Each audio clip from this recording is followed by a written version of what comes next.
नमस्कार दोस्तों, मैं हूं रोशन और आप देख रहे हैं जीके अफेयर्स यूट्यूब चैनल। दोस्तों, इस चैनल पे आपको प्रीवियस ईयर पेपर का डिस्कशन मिल जाता है, तो आप लोग जरूर इस चैनल को सब्सक्राइब करके बेल आइकन को प्रेस रखिए। तो दोस्तों, आज हम जो पेपर डिस्कस करेंगे वो है डीएफसी सियाल में जो एग्ज़ाम हुआ था 27 सितंबर 2021 को फर्स्ट शिफ्ट में junior executive signal and telecommunications का। तो इसमें जनरल अवेयरनेस के जितने भी प्रश्न पूछे गए थे सभी को एक एक करके डिस्कस करेंगे। तो आप लोग ध्यान से देखिए और अपना नोट्स भी साथ में बनाते चलिए। पीडीएफ चाहिए तो आप हमारे टेलीग्राम चैनल से जुड़ सकते हैं, जिसका लिंक आपको नीचे डिस्क्रिप्शन में है। और आपके पास भी कोई भी क्वेश्चन पेपर होता है तो gkfs25@gmail.com पर भेज सकते हैं, ताकि हम यहाँ पर उसको डिस्कस कर सकें। तो देखिए, पेपर जो डिस्कस मैंने कर लिया है 2016 और 18 का ये 7 पेपर डिस्कस हो चुका है। 2021 का यहाँ पर 14 पेपर हैं, तो पहला पेपर हम डिस्कस कर रहे हैं। तो दोस्तों, आप लोग चैनल को जरूर सब्सक्राइब कर लीजिए, पूरा पेपर यहाँ डिस्कशन होते रहेगा। तो देखिए, पहला क्वेश्चन है, बहुत ही इंपॉर्टेंट क्वेश्चन है, कई बार एग्जाम में आ चुके हैं कि फीफा विश्व कप का सबसे अधिक बार जीतने वाले देश का नाम बताइए। तो देखिए, फीफा वर्ल्ड कप का आयोजन हर 4 साल पे होता है, और फीफा का जो यहाँ पर आपको इस्टेब्लिश किया गया था 1904 में किया गया था, और इसका हेड क्वार्टर आपको ज्यूरिख में देखने को मिलेगा। ज्यूरिख आपको देखने को मिलेगा स्विट्ज़रलैंड में, तो इसको ध्यान रखिएगा। 1904 में तो फीफा जो है ये फुटबॉल वर्ल्ड कप करवाती है हर 4 साल में। 2022 का अगर हम आयोजन की बात करते हैं तो कतर में हुआ था। 2022 का आयोजन कतर में हुआ था और उसको जीता अर्जेंटीना ने 4-2 से फ्रांस को हराकर खिताब जीता लियोनेल मेसी के कप्तान में। तो इस तरह से आपको ध्यान रखना है। अब देखिए, सबसे अधिक बार जीता ब्राज़ील ने, तो करेक्ट आंसर यहाँ पर बी होगा, ब्राज़ील इसका सही उत्तर होगा। तो ब्राज़ील यहाँ पर 5 बार खिताब जीत चुका है। तो 5 बार खिताब के साथ ब्राज़ील जो है पहले नंबर पे है।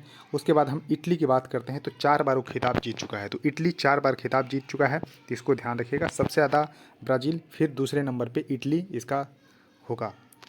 उसके देखिए, नेक्स्ट क्वेश्चन आपके सामने है कि Mahathir Mohamad belongs to which of the following country, यानी कि महातीर मोहम्मद जो है वो किस देश से बिलोंग करते हैं। तो देखिए, महातीर मोहम्मद न्यूज़ में इसलिए थे क्योंकि जो है सबसे ओल्डेस्ट जो है यहाँ पर सर्विंग प्राइम मिनिस्टर बने थे इन्होंने, यानी कि सबसे ओल्डेस्ट एक नेता के रूप में इन्होंने जो है, यानी कि प्राइम मिनिस्टर के रूप में और नेता के रूप में इन्होंने जो है मलेशिया को सर्व किया। और पूरे देश में, पूरे वर्ल्ड में जो अगर हम बात करते हैं तो ये सबसे ओल्डेस्ट थे, तो मलेशिया के थे। तो मलेशिया इसका सही उत्तर होगा। महातीर मोहम्मद जो है मलेशिया से बिलोंग करते हैं। अब देखिए, हम मलेशिया की अगर हम बात करते हैं तो इसके कैपिटल कुआलालंपुर है। मलेशिया के कैपिटल कहाँ है? तो कुआलालंपुर है। तो इसको ज़रूर जो है ध्यान रख सकते हैं। उसके देखिए, नेक्स्ट क्वेश्चन आपके सामने है कि कोकोनट ट्री जो नारियल के पेड़ हैं वो किस प्रकार के जंगलों में जो है पाए जाते हैं। तो मैंग्रोव फॉरेस्ट, यानी कि सदाबहार जंगलों में जो है पाए जाते हैं। इसको ध्यान रखिएगा, मैंग्रोव फॉरेस्ट में पाए जाते हैं कोकोनट। अब देखिए, अगर हम मैंग्रोव की बात करते हैं तो गंगा का डेल्टा, कृष्णा, महानदी, गोदावरी के डेल्टा जो हैं वहाँ पर मैंग्रोव जो है पाए जाते हैं। तो इस तरह से आपको ध्यान रखना है। और सुंदरवन का डेल्टा जो है गंगा नदी का, वो सबसे बड़ा जो है मैंग्रोव फॉरेस्ट जो है, इसको भी ध्यान रखते हैं। तो यहाँ पर जो है पाम ऑयल का जो ट्री होता है, पाम ट्री, उसके बाद कोकोनट ट्री, ये सब जो है पाए जाते हैं मैंग्रोव जो फॉरेस्ट में। तो मैंग्रोव फॉरेस्ट में सिर्फ कोकोनट ही नहीं बल्कि पाम ट्री भी पाए जाते हैं, तो इसको भी ध्यान रखिएगा। तो 2 इंपॉर्टेंट है, कोकोनट और पाम, ये मैंग्रोव फॉरेस्ट में जो है पाए जाते हैं। अब देखिए, क्वेश्चन है कि which state of the India has launched one school one IAS program. तो ये स्कीम जो है लॉन्च किया गया था केरल के द्वारा। तो देखिए, एक करंट का न्यूज़ था, तो केरल के द्वारा जो है लॉन्च किया गया था। और केरल के जो गवर्नर थे आरिफ मोहम्मद खान, इन्होंने जो है इस स्कीम को लॉन्च किया था। इसको ध्यान रखिएगा, वन स्कूल वन आईएएस जो स्कीम जो है लॉन्च किया गया था केरल के द्वारा। तो करेक्ट आंसर यहाँ पर बी होगा, केरल के द्वारा। इसको ध्यान रख लीजिएगा।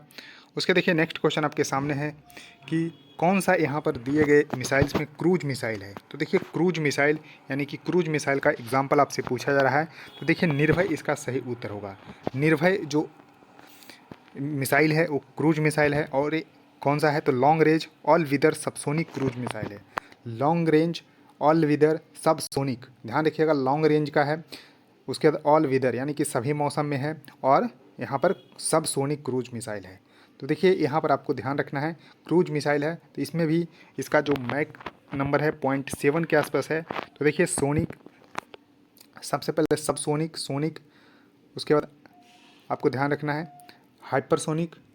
तो इस तरह से जो मिसाइलें होती है 4 कैटेगरी में बेसिकली जो है कैटेगराइज होती है। तो ये सब सोनिक है, यानी कि इसका मैक नंबर 1 से कम होगा। तो इसको ध्यान रखिए, 0.7 मैक है इसका ध्यान रख लीजिएगा। उसके देखिए क्वेश्चन है कि इंडिया सेलिब्रेटेड इट्स प्रवासी भारतीय दिवस इन 2021, यानी कि 2021 में जो भारत प्रवासी भारतीय दिवस मना रहा था वो कौन से नंबर का था? तो 16वें नंबर का था, इसको ध्यान रखिएगा, 2021 वाला, इसको ध्यान रख लीजिएगा।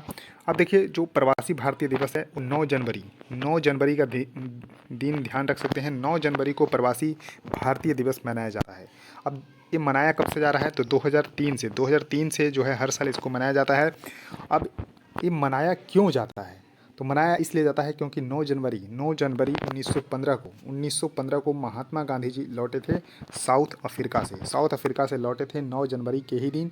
और महात्मा गांधी को सबसे बड़ा जो है प्रवासी माना जाता है। तो इन्हीं के उपलक्ष्य में जो है हर साल जो है 9 जनवरी को प्रवासी भारतीय दिवस जो है मनाया जाता है। इसको जरूर ध्यान रख लीजिएगा। 9 जनवरी 1915 को गांधी जी साउथ अफ्रीका से लौटे थे, इस वजह से जो है प्रवासी भारतीय दिवस जो है मनाया जाता है। तो 16 इसका करेक्ट आंसर होगा। 16वीं जो है 2021 में जो है मनाया गया था प्रवासी भारतीय दिवस।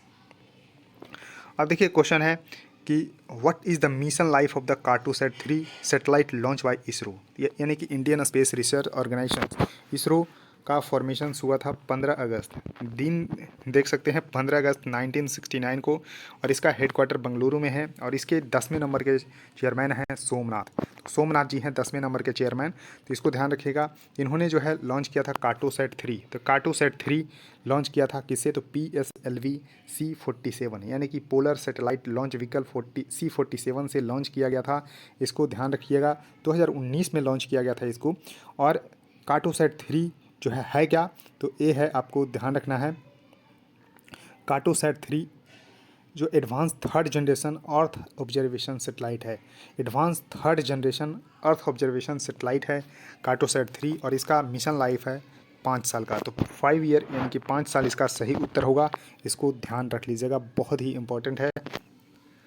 अब देखिए क्वेश्चन है कि which article of the Indian constitution is related with the provision as to the financial emergency, यानी कि वित्तीय आपातकाल से संबंधित जो अनुच्छेद है वो भारतीय संविधान में कौन सा है? तो अनुच्छेद 360 है, फाइनेंशियल इमरजेंसी है। लेकिन अगर हम बात करते हैं, सौभाग्य से भारत में एक भी बार जो है फाइनेंशियल इमरजेंसी नहीं लगी है, तो बहुत ही अच्छी बात है। तो भारत के संविधान में 3 तरह के इमरजेंसी की बात की गई है। तो अगर हम बात करते हैं तो देखिए 352 अनुच्छेद में बात की गई है नेशनल इमरजेंसी के बारे में। तो जो नेशनल इमरजेंसी है, प्रेसिडेंट इसको लगा सकते हैं जब भारत में को इंटरनल में कुछ अगर गड़बड़ी हो जाती है, आंतरिक विद्रोह हो जाता है। तो इस तरह से जो है 352 अनुच्छेद का प्रयोग करके भारत के राष्ट्रपति जो है नेशनल इमरजेंसी घोषित कर सकते हैं। उसके बाद 356 ये है राष्ट्रपति शासन, जिसको प्रेसिडेंट रूल बोलते हैं। ये किसी राज्य में जो है अगर पॉलिटिकल पार्टी में अस्थिरता आ जाती है तो वहाँ पर जो है राष्ट्रपति शासन जो है लग जाता है। तो इसको भी ध्यान रखिएगा। और 360 है फाइनेंशियल इमरजेंसी। तो 3 तरह के यहाँ पर आपको ध्यान रखना है, इमरजेंसी है 3 तरह का आर्टिकल आपको ध्यान रखना है, 352, 356 और 360। तो इसका करेक्ट उत्तर होगा 360 अनुच्छेद में इसका जिक्र है फाइनेंशियल इमरजेंसी का। तो करेक्ट आंसर यहाँ पर बी सही होगा। उसके देखिए नेक्स्ट क्वेश्चन है कि santoor is a type of किस तरह का वाद्य है? तो देखिए वाद्य यंत्र जो होते हैं उसको ध्यान रखिएगा। तो देखिए संतूर की अगर हम बात करते हैं तो यह तात्य वैध लिखते हैं इसको, तात्य वाद्य, यानी कि टाटा। तो इस तरह से आपको इसका करेक्ट आंसर होगा सी। अब देखिए इसका दूसरा नाम अगर हम लेंगे तो इसको ज़रूर याद होगा आपको। इसको स्ट्रिंग जो है इंस्ट्रूमेंट बोलते हैं, स्ट्रिंग, STRING, स्ट्रिंग इंस्ट्रूमेंट इसको बोलते हैं। तो तात्यवाद इसको बोलते हैं संतूर को। तो इसमें बेसिकली क्या होता है कि स्ट्रिंग को जब हम पल्स देते हैं उसमें, तब जाके जो है यहाँ पर साउंड निकलती है। तो इसका अगर हम एग्जाम्पल बोलते हैं तो संतूर हो गया, बीना हो गया, सरोद हो गया, तानपुरा हो गया। तो इसका एग्जाम्पल है, ध्यान रखिएगा, संतूर, बीना, सरोद, तानपुरा, ये सब एग्जाम्पल है किसका? तो स्ट्रिंग इंस्ट्रूमेंट का, यानी कि तात्य वाद्य का।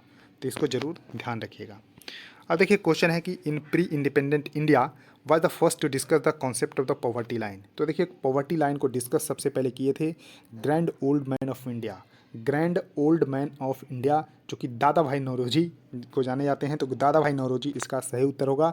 इनको grand old man of India के नाम से भी जाना जाता है। इन्होंने अपनी book poverty and un British rule in India, poverty and un British rule in India पुस्तक में इन्होंने जो है इसका जिक्र किया है, तो इसको ध्यान रखना है। यानी कि concept of the poverty line को इन्होंने डिस्कस किया है, और इन्होंने इसमें जो है 16 से 35 रुपया, 16 से 35 रुपया जो है पर कैपिटा पर ईयर के रूप में इन्होंने डिस्कस किया है। तो दादा भाई नौरोजी इसका सही उत्तर हो जाएगा।